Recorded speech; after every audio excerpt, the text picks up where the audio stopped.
দর্শক, সরকারি চাকরিজীবীদের বেতন বৃদ্ধি করা হয়েছে, এই খবর আমরা সবাই জানি। সরকারি চাকরিজীবীদের জন্য গ্রেড 1 থেকে গ্রেড 20 এর ভিতর মোট 20টা গ্রেড আছে। তো এই গ্রেড সবগুলোর বেতন প্রায় ডাবলেরও বেশি বৃদ্ধি করা হয়েছে।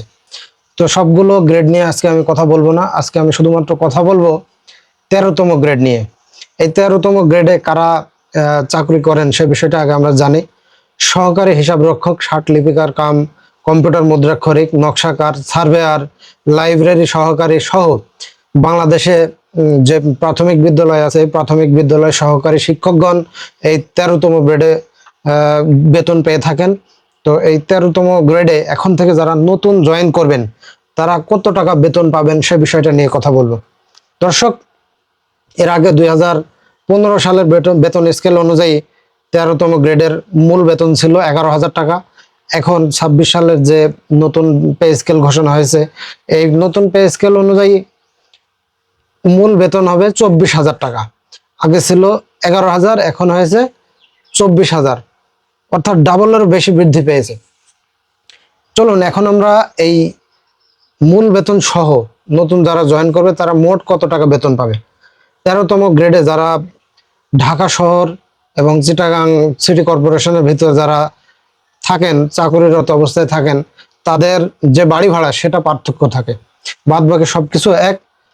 মূল বেতন যদি এখন 24,000 টাকা হয়, এই 24,000 টাকা মূল বেতন সহ যারা জেলা পর্যায়ে চাকরি করেন প্রাইমারি স্কুলে অথবা এই যে পদগুলোর নাম আমি করলাম এই পদগুলোতে, তারা 45% হারে বাড়ি ভাড়া ভাতা পাবে।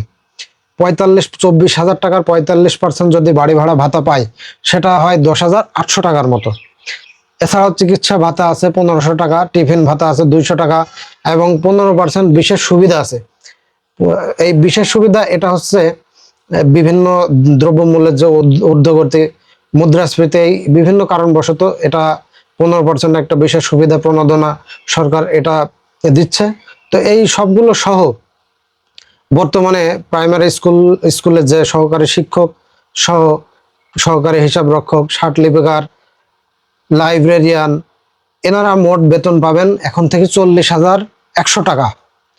এটা যদি এই যে বিশেষ কিছু সুবিধা আছে যেমন টিফিন ভাতা, চিকিৎসা ভাতা, এইগুলো যদি বৃদ্ধি করা হয় এটা আরো বৃদ্ধি পাবে। মূল বেতন 24,000 সাথে এর বাড়ি ভাড়া ভাতা 45% 10,800 টাকা এবং বর্তমানে চিকিৎসা ভাতা এবং টিফিন ভাতা 200 টাকা এবং 1500 টাকা তা চালু আছে। কিন্তু টিফিন ভাতা নিয়ে ব্যাপক সমালোচনা আছে যে বর্তমানে এক মাসে 200 টাকা টিফিন ভাতা এটা যুক্তিসঙ্গত নয় বা সময় উপযোগী নয়। এছাড়া চিকিৎসা ভাতাটাও যুক্তিসঙ্গত বা সময় উপযোগী নয়। এজন্য পরবর্তীতে এই চিকিৎসা ভাতা এবং টিফিন ভাতা এগুলো বৃদ্ধি পেতে পারে। তো এগুলো বৃদ্ধি পেলে পরবর্তীতে বেতন আরো বেশি হবে। তো আপাতত এখন যারা এই গ্রেডে নতুন জয়েন করবেন তারা মূল বেতন 24,000 পাবেন, প্লাস 24,000-এর সাথে 45% জেলা শহরে বাড়ি ভাড়া ভাতা পাবেন এবং ঢাকা এবং চিটাগাংয়ের ক্ষেত্রে যথাক্রমে 60% এবং 50% বাড়ি ভাড়া ভাতা অতিরিক্ত আরো যোগ হবে। আমি শুধুমাত্র জেলা শহরের হিসাবটা সম্পূর্ণ বললাম, আপনারা হিসাব করে নেবেন। তো এই 15% বিশেষ সুবিধা সহ নতুন যারা প্রাইমারি স্কুল বা এই পদগুলোতে জয়েন করবেন 40,100 টাকার মতো বেতন হবে। এছাড়াও এখানে আরো বেশ কিছু সুবিধা আছে, যেমন উৎসব বোনাস আছে দুইটা ঈদের 2টা উৎসব বোনাস এবং আপনার বৈশাখী ভাতা আছে। বৈশাখী ভাতা আগে ছিল 20%, এটা বৃদ্ধি করে 50% করা হয়েছে। মূল বেতনের অর্থাৎ 24,000 টাকা যদি আপনার মূল বেতন হয় মানে এটা অলরেডি কার্যকর হয়ে গেছে, তবে এটা পর্যায়ক্রমে 3 ধাপে কার্যকর হবে, এই বিষয়টা পরে বলছি। বৈশাখী ভাতা নিয়ে আগে শেষ করে নিই। বৈশাখী ভাতা 24,000 টাকার 50% হলে বৈশাখী ভাতা এখন থেকে 12,000 টাকা হারে বৈশাখী ভাতা প্রাপ্ত হবেন। আর দর্শক, এই যে নতুন পে স্কেল, এই নতুন পে স্কেলটা একবারেই পুরোপুরি কার্যকর হবে না, এটা ধাপে ধাপে 3 অর্থ বছরে, এই যে জুলাই মাসের 1 তারিখে মূল বেতনের যে মূল বেতনটা বৃদ্ধি পেয়েছে, ধরেন এই যে প্রাইমারি স্কুলের শিক্ষকদের বেতন ছিল 11,000 টাকা, এখন হয়েছে 24,000 টাকা, অর্থাৎ 13,000 টাকা বৃদ্ধি পেয়েছে। এই 13,000 টাকার 50% এই বছর বৃদ্ধি পাবে। 13,000 টাকার 50% করলে আপনার 6,500 টাকা হয়। এই 6,500 টাকা এই মাসের থেকে বৃদ্ধি পাবে। পরবর্তী বছরে আবারও 6,500 টাকা বৃদ্ধি পাবে। তারপরের বছরে এই যে বিভিন্ন ভাতাগুলো আছে, বৈশাখী ভাতা, ঈদ বোনাস সহ অন্যান্য যে ভাতাগুলো আছে, এগুলো সমন্বয় করা হবে।